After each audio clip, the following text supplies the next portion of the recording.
before I get into the nuts and bolts of this, before I get into the nuts and bolts of the confidence interval, I just want you to understand what it means. Okay, so a parameter is a mean of an entire population that's unknown. Does that make sense? So I want you to kind of understand that. So a parameter is the mean of an entire population which is unknown. Now what we do, because we can't always know what the entire thing is through our collection of data, by randomly sampling, we can take certain portions of data and say, okay, I'm going to sample 100 random people throughout the United States to find out this. And then I'm going to do it again, randomly sample another 100 people out of the United States to do this. And then sample another 100 people. So what happens is if you continue to randomly select 100 people, you get an average of each one of those groups. Those averages kind of bounce around a little bit. They don't always fall, they will never, it's very rare that they would fall, always have the exact same mean. Does that make sense? Yeah. So what we're going to do now is we're going to talk about a confidence interval.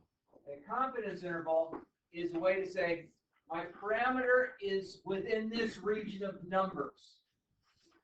Okay? Meaning, I'm going to try and get my parameter, I'm going to try and figure out what my overall mean of my population would be within these couple of numbers. What you do is you have to collect enough information that you start looking at it and saying, oh, wait a minute, if I average all the means together of all of my samples I've taken, those are approaching the parameter closer and closer and closer.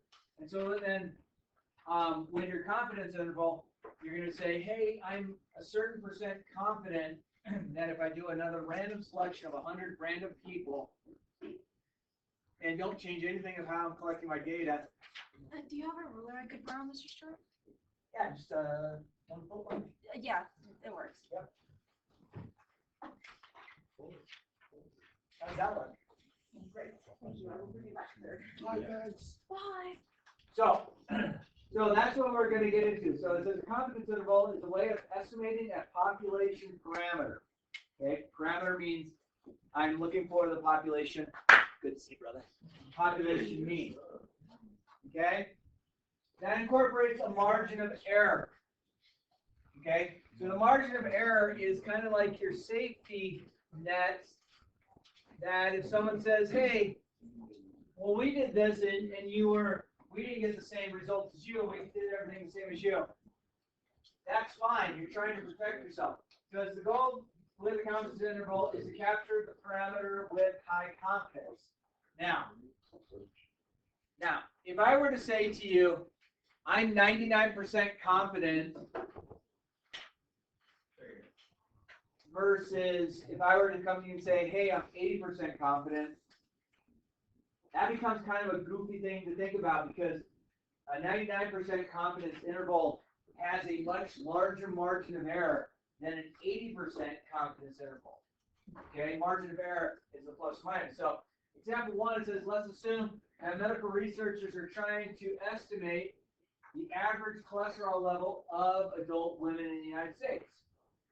As always, they collect a sample of random U.S. women that they might use the data to produce, in this case, they're talking about a 95% confidence interval.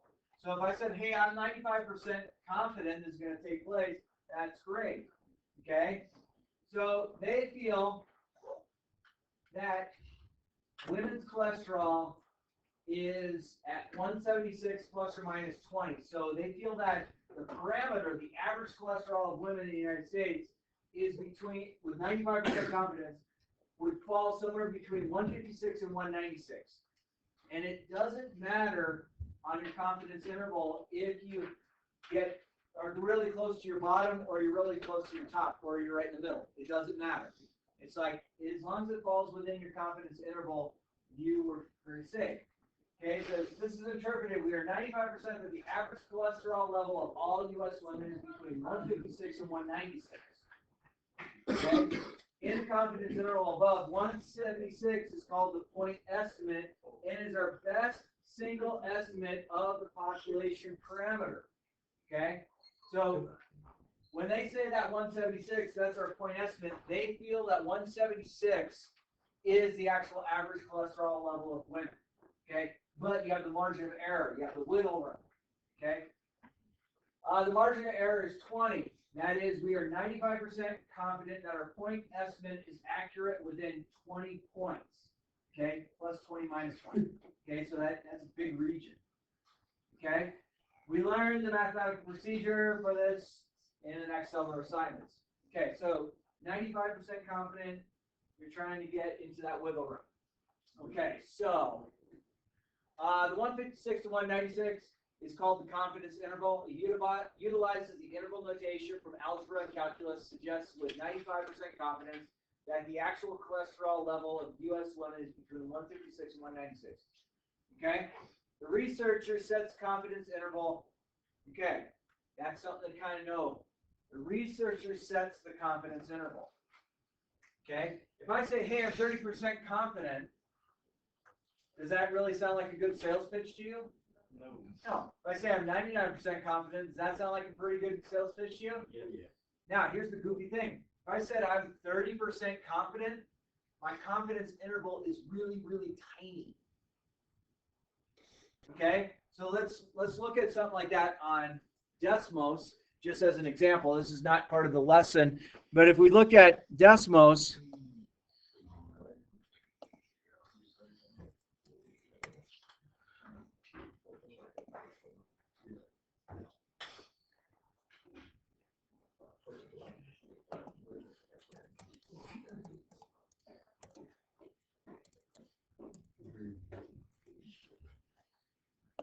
okay, this is just a made-up normal distribution. This means nothing from any of the problems that we've looked at.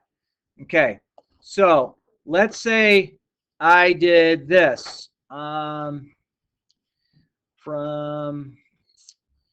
95 to 105. Okay, so does everyone feel comfortable stating that looks like a pretty skinny region as far as the normal region goes? Okay, so that right there might be somebody saying, hey, I'm 30% confident that my parameter, my average of my entire population would fall within that red region. Okay, so I'll say that again. I'm 30% confident that my parameter, my average of my entire population would fall within this. Now, we've all had someone say that they're 99.99% sure, right? So if we created this as like a 95.99 confidence interval, this would be, let's just say like from 20 to 180. Okay? So if they were to say, hey, I'm 99.99% sure, everyone's going to say, oh, sweet. They were able to capture the parameter. Now, where does the parameter, the average, supposedly want to live on our normal curve up there? Which part? Which region? The red shaded region or the region that we don't see? So where does my parameter want to live on my normal distribution? In the red. Okay. So I said if I was 99.99% confident that if I were to redo this data, I think my point of interest is 100 plus or minus 80. Okay? So a 99.99% confidence interval, if someone's at 99.99% confident, that means their confidence interval is almost the entire distribution under the graph. So, now, there's things that take place, and we'll start talking about later, things called type 1 and type 2 errors. They go along with when we create a hypothesis, a null hypothesis, we tested. Type 1 and type 2 errors do exist, and we have some pretty good ways that we can show type 1 and type 2 errors. Okay, so The researcher sets the confidence interval. As I said, the researcher sets that confidence interval. If the researcher wants to create a confidence level which they are almost certain to capture the population parameter, the population average that we don't know, they might choose a confidence level of 99% or even higher. Such intervals tend to be very wide. Okay, that's plus or minus 80 wide. Okay, so very wide. Lower confidence levels such as 90 or even 80 will be more precise, meaning our area, our shaded region becomes a smaller region as I lower my confidence interval. Okay, but the possibility is higher that the interval will not have been captured in the population parameter. It's a trade-off. In the example above, regarding the average cholesterol level of U.S. women, the confidence level was set at 95%. Had the researcher set it at 99%, the margin of error would have increased and the confidence interval would have been wider. Okay, now, when I say that I'm 99% confident that my parameter falls in between the confidence interval, or that we fall within our confidence interval, I just lost train of thought. Dude, I just thought with, man, they told me they were just regular browns.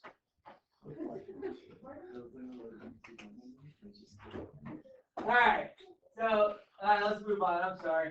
Example 2, let's assume that the owner of a major store chain wants to know what percentage of people who enter the store who make a purchase. The owner wants to make a 90% confidence interval and collects the data needed. The resulting confidence interval might be as follows: 0.56 plus or minus 0.05. So 56% of the people enter the store plus or minus 5% make a purchase. So between 0.51 and 0.61, or 51% to 61%. Oh, I know what I was going to say. If I made a 90% confidence interval, that means I'm 90% confident. That means there's a 10% chance that I missed the mark. If I made a 95% confidence interval, that means I'm 5% possibility that I missed the mark. If I made a 99% confidence interval, I have a 1% chance that I missed the mark. Okay, so kind of think of that. So in this case, it says the point estimate is 0.56, which means our best estimate is 56% of all customers who enter the store buy something. Okay, the margin of error is 0.05, which means with 90% confidence, we believe that the estimate of 56% is within 5%, or from 51% to 61% of people that enter the store will purchase something. Okay? This means we're 90% confident that the actual percent of customers who enter the store buy something is between 51 and 61%. So if it's 90% confidence interval, what percent chance is it that we missed it then? It's 90% confidence, what percent chance that did we miss it? 10, right? All right.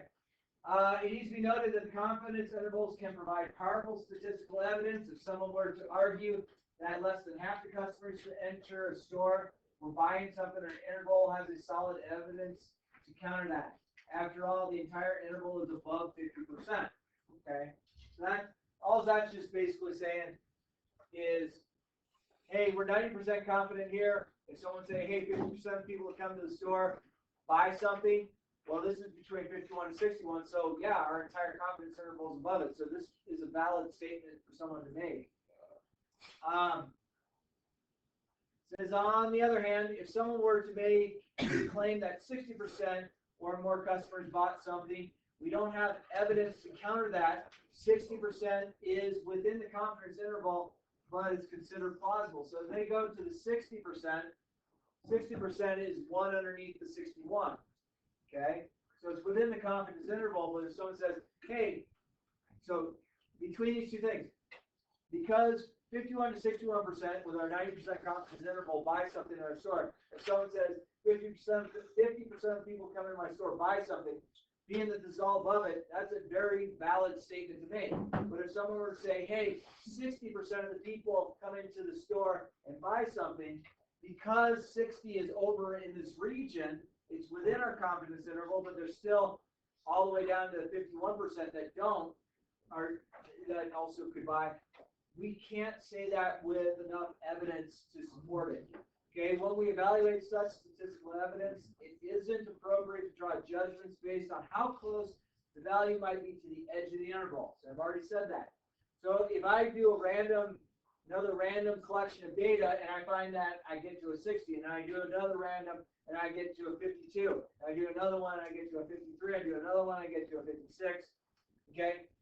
Doesn't matter how far left or right they are within the confidence interval, something that's more in the center isn't more correct than something that's within it.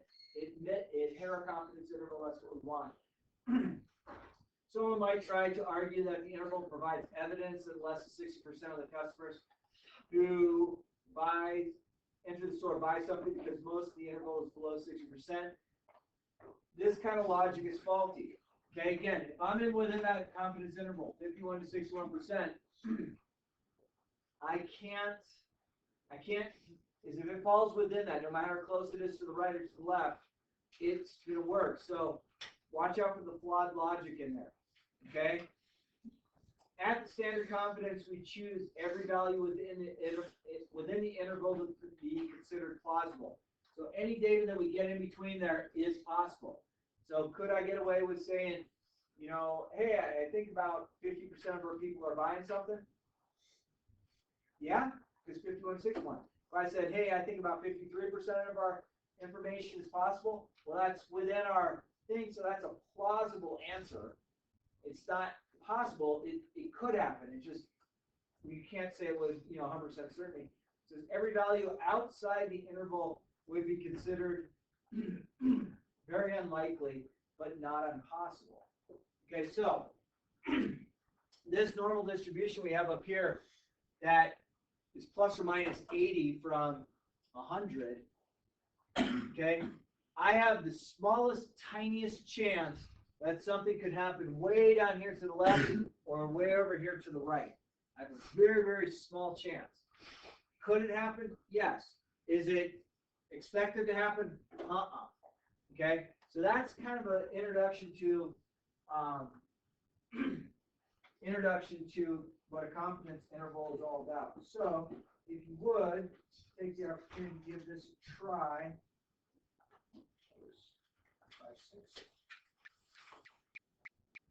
So page 81. Page 81, you can give that a try. When you're looking for the point estimate, the point estimate is halfway in between. So what you can do is you just add those together and divide by 2. That gets you the point estimate. Cool? Everyone good today? So remember, if you wanted to earn half your points back, you have until Friday to come in during an off period that I'm off. Owen, Jeremy. Yes. Yeah, advisory totally works for me. All right. I gotta get this. Go hang out there at that. Let me stop the video. Yeah.